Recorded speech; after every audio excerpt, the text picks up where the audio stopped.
سب گھروں کو ٹوٹنے سے بچانا، لیکن سب سے پہلے اپنا گھر ہے. الحمدللہ. تو میں آپ سے یہ پوچھنا چاہتی تھی کہ آپ کی اس کورس سے کیا توقعات ہیں کہ اس کورس کو کرنے کے بعد پھر کیا ہو جائے؟ آپ ٹیسٹ دے دیں، رزلٹ آ جائے، یا کچھ اور؟ جی،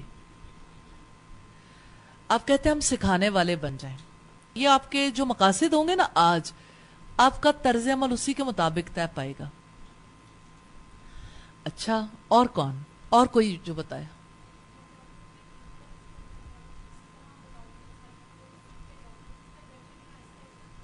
میں چاہتی ہوں کہ جو میں سیکھ کے جاؤں یہاں پہ، میں کس طرح اپنے گھر والوں کو آہستہ آہستہ گریجولی انہیں بتاؤں کہ کس طرح ہم لوگ کے مقاصد دیکھ ہو سکتے ہیں. مطلب ایک دن میں ہم تو سمجھتے ہیں کیونکہ ہمیں قرآن کے طالب علم میں سمجھتی ہوں، مجھے یہ باتیں تھوڑی مطلب مائنڈ میں بیٹھ جاتی ہیں، لیکن گھر والے بہت دین سے بہت دور ہیں، انہیں اچانک سب کچھ تھوپنا بہت مشکل ہو جاتا ہے کہ وہ سننے کو تیار بھی نہیں ہوتے. تو میں صرف یہ سیکھنا چاہتی ہوں کہ مجھے وہ حکمت دعائیں بھی کرتی ہوں، لیکن میں یہ بیٹھ کے سوچی تھی کہ مجھے اللہ تعالیٰ مجھے وہ طریقے سکھا دے، میں کس طرح آہستہ آہستہ ان کو پیار سے اپنے والدین کو، اپنے گھر والوں کو بتاؤں. کیا آج ہم نے جو سیکھا ہے اس میں آپ فیل کرتے ہیں کہ اس میں کوئی ایسی بات ہے جس سے گھر والے اگری نہیں کریں گے؟ آپ نے اگری کیا اللہ کے گھر پہ، تو آپ اپنے گھر والوں کے بارے میں بدگمان کیوں ہیں کہ وہ ایگری نہیں کریں گے؟ ایگری کریں گے. آپ پازیٹیولی سوچیں. اگر آپ یہ سوچیں گے نا کہ وہ ایگری نہیں کریں گے تو آپ کا طرز عمل ڈیفرنٹ ہوگا. کیوں نہیں ایگری کریں گے؟ وہ ہم سے زیادہ اللہ سے محبت کرنے والے ہو سکتے ہیں. ٹھیک ہے، بعض اوقات ظاہری طرز عمل ویسا نہیں ہوتا، اتنی سمجھ نہیں ہوتی، لیکن رسول اللہ صلی اللہ علیہ وسلم نے جب یہ فرمایا نا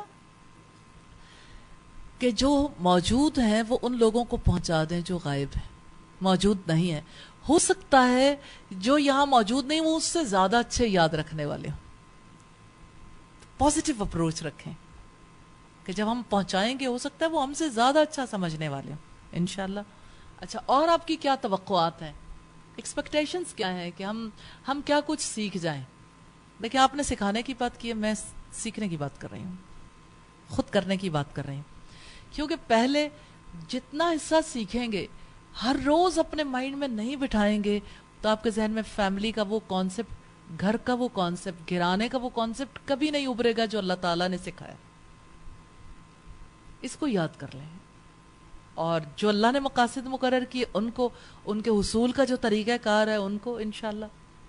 کوئی اور بتائے گا کہ آپ کی کیا ایکسپیکٹیشنز ہیں کورس سے؟ جی جی بتائیے، کون بتائے گا؟ السلام علیکم استاذہ. مجھے کورس پڑھتے ہوئے ایسے لگ رہا تھا جیسے یعنی ابھی ظاہر اورینٹیشن ہی ہوئی ہے، تو روزمرہ کی زندگی میں یہ معاملات ہیں ہمارے گھروں کے کہ ہماری فیملیز یعنی کبھی کسی کی کوئی بات ہو گئی، کسی نے برا کہہ دیا، تو اپنے آپ کو نارمل رکھنا اتنا مشکل لگتا تھا، یعنی کیونکہ ہم تو دین سے جڑے ہوئے ہیں، لیکن فیملی کو دیکھ کے تھوڑا سمجھانا انہیں وہ ہوتا تھا. تو اب الحمدللہ مجھے ایسا لگ رہا ہے کہ میں اپنے گھر والوں کو کہتی تھی کہ نہیں امی اگر ایسا کچھ ہو گیا کوئی بات نہیں، آپ صلہ رحمی کریں، مطلب یہ چیزیں تو سناتی تھی احادیث، لیکن وہ جو ایک گراؤنڈ تھا نا، مجھے ایسا لگتا ہے آج مجھے ایک گراؤنڈ ملا ہے کہ اب میں خود بہت کچھ سیکھوں گی یہاں سے اور اب اچھا انہیں جو ہے وہ بتا سکوں گی انشاءاللہ تعالی.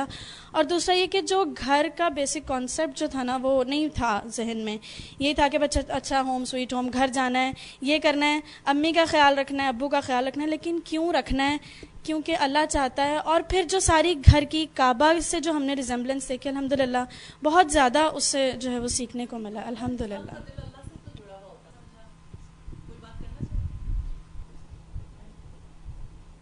پہلے تو مجھے یہی سمجھ نہیں آتی تھی کہ گھر میں سکون کیوں نہیں ہوتا ہے. اب ہم نے ایک بات پڑھی تھی کہ مطلب ایسا ہوتا ہے کہ سکون اس وجہ سے نہیں ہوتا ہے کہ کچھ لوگ تو جو ہے اللہ کی آیات کو پڑھ لیتے ہیں، ان کی سوچ مختلف ہو جاتی ہے، ان کا گراؤنڈ ڈفرینٹ ہو جاتا ہے، اور کچھ لوگ جو نہیں پڑھ پاتے ہیں گھر میں ان کا گراؤنڈ کچھ اور ہوتا ہے، وہ کچھ اور طریقے سے سوچتے ہیں، اور جو نہیں پڑھتے وہ کچھ اور طریقے سے سوچتے ہیں. تو مجھے ایسا لگ رہا تھا کہ واقعی سکون قائم کرنے کے لیے یہ ضروری ہے کہ سب لوگ اللہ کی آیات کو پڑھیں. سب لوگ جو پڑھ رہے ہیں ان کا یہ فرض ہے کہ وہ دوسروں کو بھی جو ہے نا اس طرف لے کر آئیں، اور اگر نہیں لا سکتے تھوڑا تھوڑا مطلب ان کو ضرور کچھ نہ کچھ ایسا ضرور دیں کہ ان سب کا جو تھنکنگ لیول ہے وہ ایک ہو جائے. جب تک وہ ایک نہیں ہوگا سکون نہیں آ سکتا. کوئی اور کچھ کہنا چاہتا؟ جی، آج اپنی ایکسپیکٹیشنز بتائیں گے، اپنی کوئی بات آپ شیئر کرنا چاہتے ہیں، آپ نے جو سیکھا اس کے بارے میں، تو کل انشاءاللہ ہم بہتر طور پر بات چیت کرنے کے قابل ہوں گے نا. سر جیسے ہم یہ دیکھ رہے تھے کہ ہمارا مقصد کیا ہے نا، تو میرے بار بار میرے دل سے یہی دعا نکل رہی تھی کہ یا اللہ اس کی پہلے مجھے سمجھ دے دینا، کہ مجھے سمجھ آئے گی، میں پریکٹیکل کروں گی، پھر لوگ شاید میری بات سنیں گے نا. کیونکہ مجھے ایسا فیل ہوتا ہے کہ جب میں اس فیلڈ میں اس والی جگہ پہ آئی تھی تو مجھے کسی نے سکھایا تھا تو میں نہیں سیکھ پائی تھی نا، بلکہ میں کسی انسان کی طرف دیکھ کر یہاں پر آئی تھی. تو میرا بھی یہی دل کر رہا ہے کہ ہم بھی ایسے، اللہ تعالیٰ ہمیں ایسے سمجھ دے کہ ہم ایسا رول کریں کہ لوگ بھی یہی کریں کہ ہم بھی ان کی طرح، جس طرح یہ لوگ کرتے ہیں تو ہم بھی اس طرح بن جائیں، کہ جیسے کہ ایک کامیاب انسان جو ہے ویسے بن جائیں.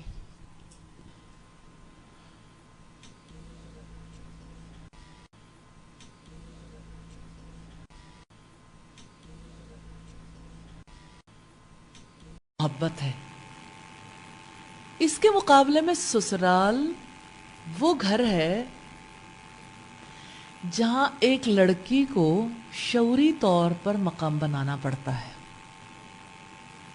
اور کہنا تو بہت آسان ہے کہ شعوری طور پر مقام بنانا پڑتا ہے، لیکن کرنا سیکھنے کی ضرورت ہے.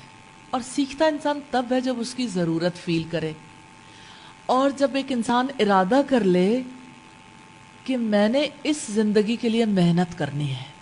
اور اگر وہ محنت نہ کرے یا نہ کرنا چاہتا ہو تو سسرال اس کے لیے دائمی عذاب بن جاتا ہے. اور اگر آپ اس عذاب کی حقیقت کو سمجھنا چاہیں تو یہ نفسیاتی عذاب ہے.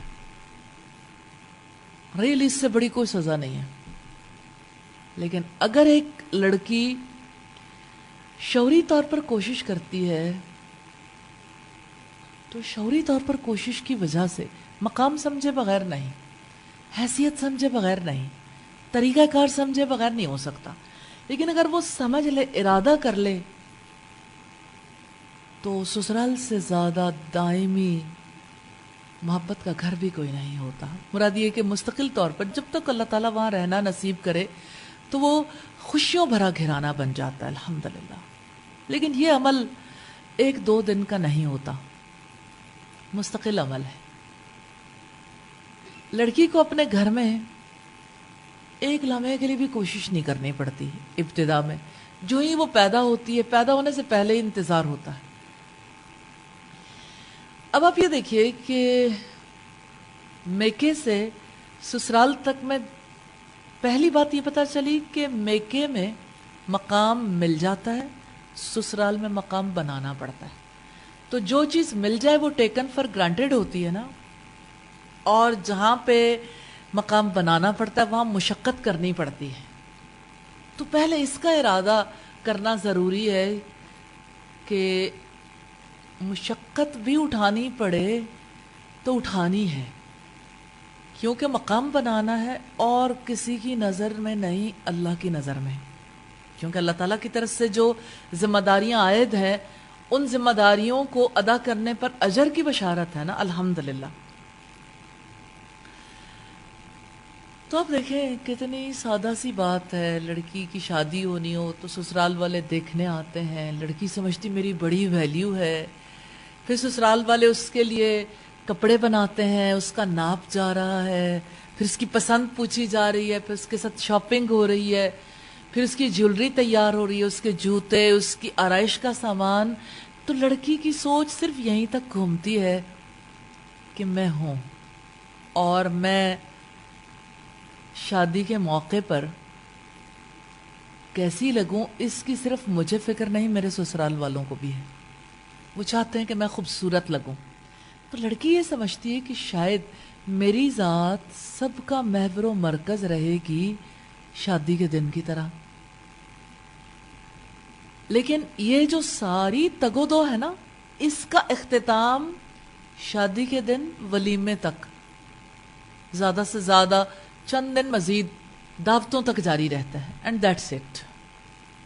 پھر توقعات کا دور شروع ہو جاتا ہے. تو لڑکی جب سسرال کے گھر پہنچتی ہے نا تو وہ اس سوچ کے ساتھ نہیں پہنچتی کہ میں نے کسی کے لیے جینا ہے. وہ اس سوچ کے ساتھ پہنچتی ہے کہ سب نے میرے لیے جینا ہے. کپڑوں کی وجہ سے غلط فہمی، جیولری کی وجہ سے، اور لوگوں کے توجہ دینے کی وجہ سے.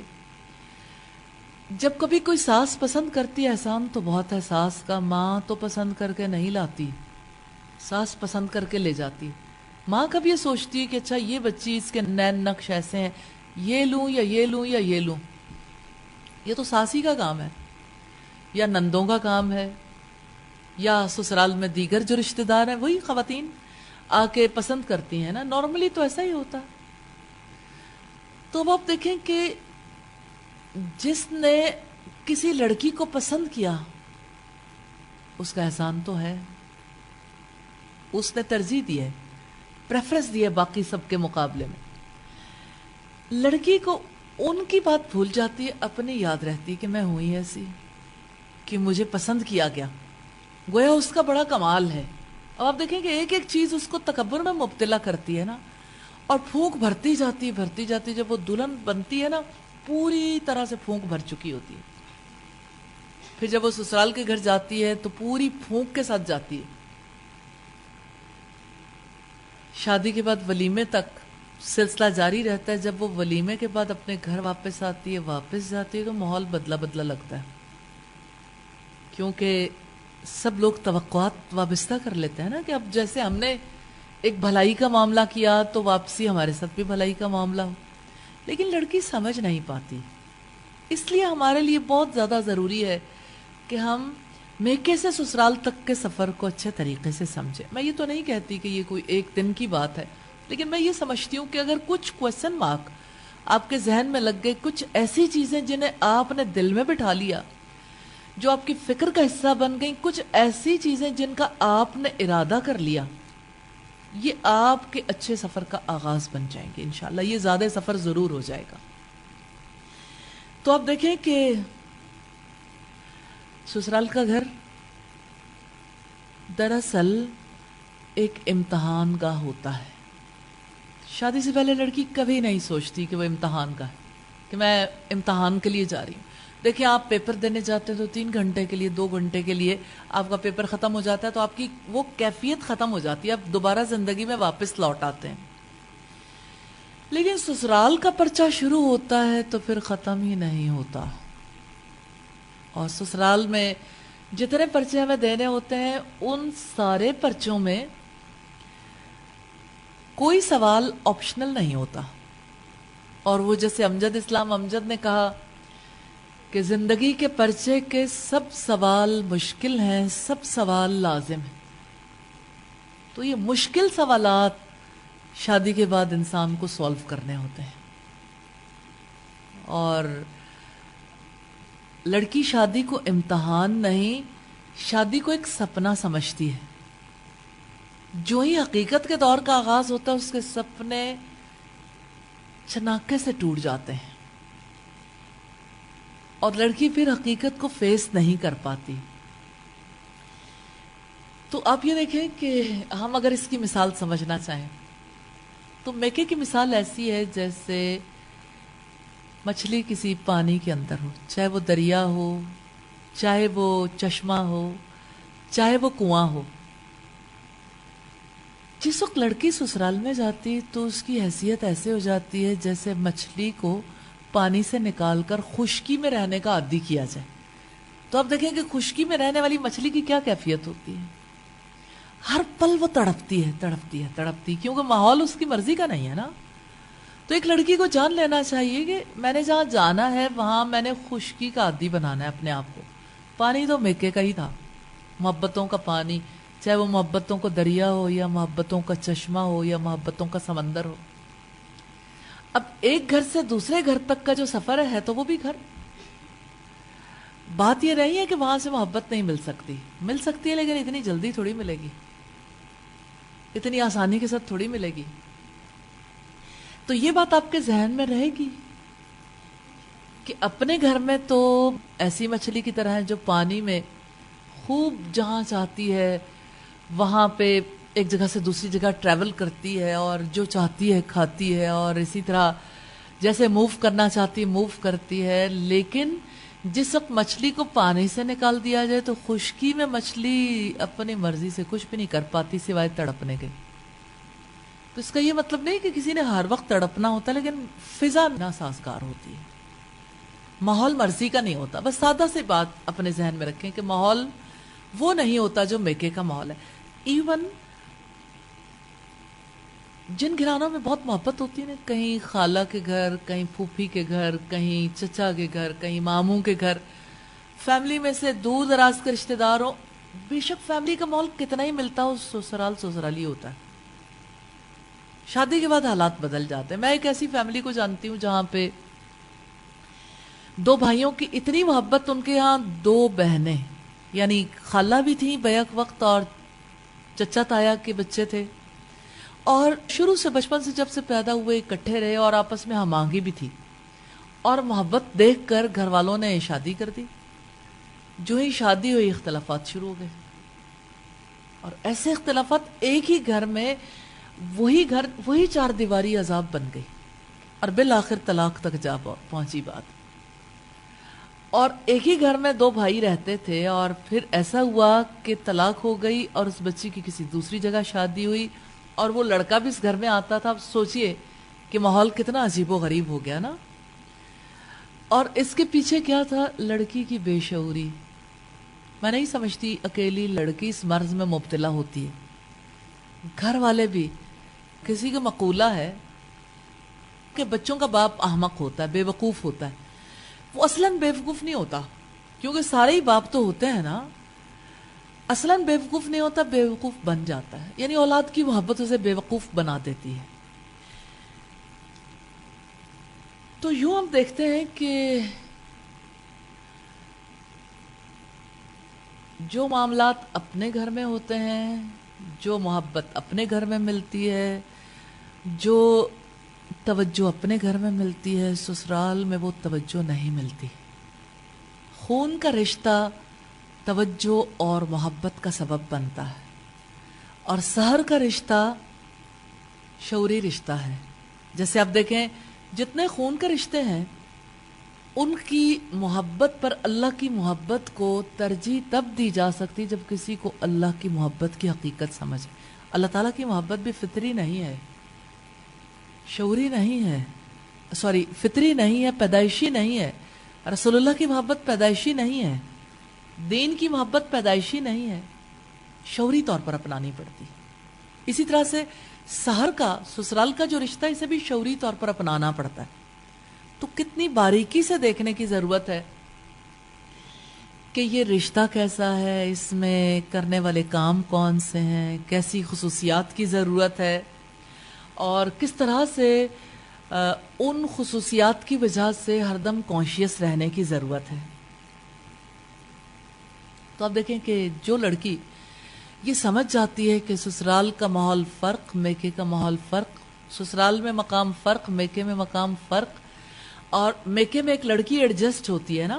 جیسے آپ دیکھیں کہ کسی بھی مشین کا کوئی پرزہ ہوتا ہے, اس کو انیشلی تو ایڈجسٹ کیا جاتا ہے نا, بعد میں بعض اوقات ایسا ہوتا ہے مسلسل چلنے کی وجہ سے وہ پرزے ڈھیلے ہو جاتے ہیں یا خراب ہو جاتے ہیں. لیکن اگر ایک مشینری کا پرزہ نکال کے دوسری مشین میں ایڈجسٹ کرنا ہو تو ایڈجسٹ تو کرنا پڑے گا نا, اگرچہ بالکل ایڈجسٹ ہو جائے. لڑکی سسرال میں جا کے ایڈجسٹ ہونے کے لیے تیار نہیں ہوتی. جانتے ہیں کیوں؟